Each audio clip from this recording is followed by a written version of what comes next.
শুটিংয়ের এনভায়রনমেন্ট এত ভয়াবহ, আমি আমার লাইফে আমার মনে হয় না যে নয় মানুষ সে শুটিংয়ের এক্সপিরিয়েন্স আমার যেই পরিমাণে ভয়াবহ। আমার এই 13-14 বছরের ক্যারিয়ারে কোনো ছবি, কোনো নাটক, কোনো ভিজুয়াল প্রোডাকশন শুটিং করতে যে এত সাফার করতে হয়নি। চুজ করার কারণ হচ্ছে এইটা ওইরকম একটা লোকেশনের গল্প, এবং আমরা না লোকেশনটা একদম রয় পেয়ে গিয়েছিলাম লাকিলি। এটা অল ক্রেডিটস গোজ টু বয়াতি। ও কিভাবে এই চটটা ম্যানেজ করলো পুরো চটটা শুটিংয়ের জন্য, এটা আমি জানি না। এটা ওর আমার মনে হয় এক ধরনের ওরই ক্যাপাবিলিটি।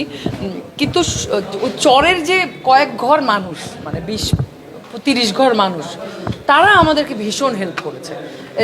গরম আমাদেরকে, মানে গরমে আমরা দম আটকানোর মতো অবস্থা, টিনের ঘর, কোনো সিলিং নাই। আমরা হয়তো কোনো গাছের নিচে যেয়ে বসছি, একটু হা হতাশ করছি, তখন ওই চরের মানুষই আমাদেরকে হাত পাখা দিয়েছে, আমাদেরকে বসার জন্য বেঞ্চ এনে দিয়েছে, বাসা থেকে একটা ছোট চৌকি এনে দিয়েছে, শীতল পাটি এনে দিয়েছে, বলেছে আপু শীতল পাটির উপরে বসেন, ভালো লাগবে।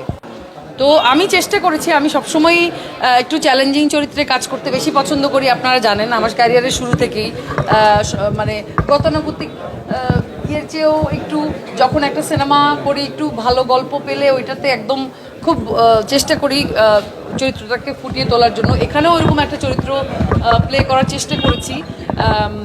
সুজলা আমার চরিত্রের নাম, সুজলা দেবী। ওর একটা মেয়ে আছে ছোট। তো সিনেমা আপনারা দেখার পরে আসলে আমি বলতে পারবো যে আমি কতটুকু চরিত্রটার উপরে